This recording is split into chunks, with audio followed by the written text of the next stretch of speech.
कहानी है गलती। एक बहुत ही खुशहाल गांव स्वप्नपुर था। वहां सभी लोग मिलजुल कर रहा करते थे। किसी के घर में किसी भी चीज की कमी ना थी। सभी में प्यार था, किसी भी तरह का कलेश ना था। पास के गांव में एक चोर और उसका मित्र रहता था। चोर चोरियां करता, परंतु उसका मित्र बहुत ही ईमानदार था। वह जानता था कि उसका मित्र चोर है, पर बेरोजगार होने के कारण वह स्वयं उस पर निर्भर था। इसी वजह से वह किसी के सामने यह राज जाहिर नहीं करता था। उसका जीवन आनंद पूर्वक बीत रहा था। वहीं चोर एक ईमानदार मित्र के साथ होने के कारण कभी संदेह का पात्र नहीं बना।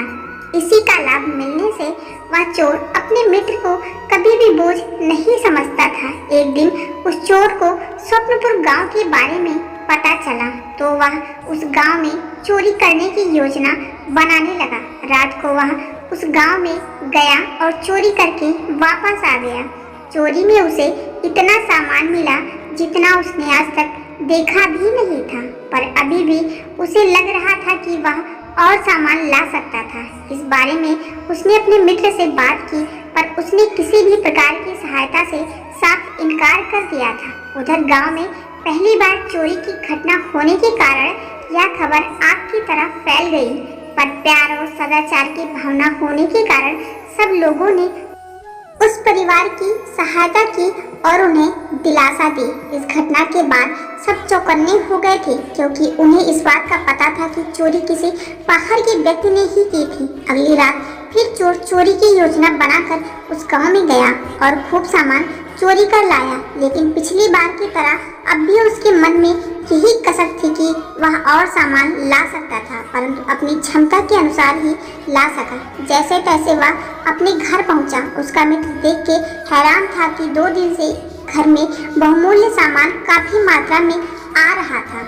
यह देख उसका मन बेईमान होने लगा, पर मन दबाकर उसने कुछ कहा नहीं। और स्वप्नपुर में दोबारा चोरी की घटना हो जाने से गांव वाले इस बात पर शर्मिंदगी महसूस कर रहे थे कि वे अपने गांव की सुरक्षा भी नहीं कर सकते। तब उन्होंने गोपनीय ढंग से चोर को पकड़ने की योजना बनाई। अगले दिन चोर ने अपने मित्र पर साथ चलने का दबाव डाला और चोरी में मिलने वाली चीजों के बंटवारे की बात की, तो उसका ईमान डोल गया और उसने साथ जाने का प्रस्ताव स्वीकार कर लिया। जैसे ही संध्या हुई, दोनों घर से निकले।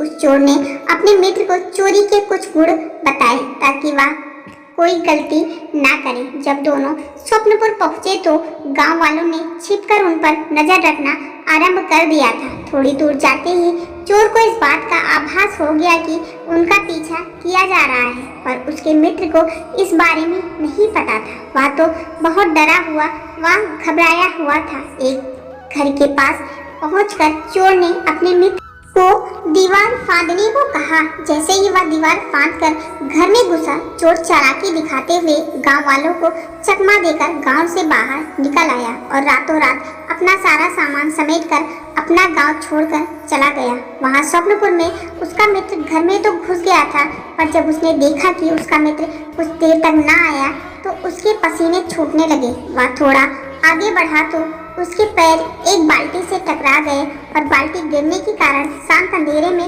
बहुत तेज आवाज हुई। आवाज सुनते ही सारे गांव वाले उस घर के बाहर आ गए और उसे पकड़ लिया। वह घबराया हुआ बोल रहा था कि उसने कुछ नहीं किया और माफी मांगने लगा, पर गांव वालों ने उसे माफ नहीं किया और पहले हुई 2 चोरियों का इल्जाम भी उसी पर डाल दिया गया। पूछताछ पर अपने चोर मित्र के बारे में बताया। उसको ढूंढने की कोशिश की गई, पर बहुत शातिर होने के कारण वह हाथ नहीं आया और पहली बार चोरी करने आए उस इंसान को वह सजा भी काटनी पड़ी जो जुर्म उसने किया ही नहीं था। वह बार बार कह रहा था कि मैंने आज तक ऐसा काम नहीं किया, आज पहली बार मैंने ऐसा करने की कोशिश की, कृपया मुझे माफ कर दीजिए। पर किसी ने उसकी बात नहीं सुनी और उसे उपयुक्त सजा दी गई। सीख: हमें दूसरों की गलतियों से सीख लेनी चाहिए और हमेशा खुद को सत्य की ओर प्रेरित करना चाहिए और प्रयास करना चाहिए कि हम अपने जीवन में ऐसी कोई पहली गलती ना करें जो भविष्य में हमें अंधकार की ओर धकेल दे।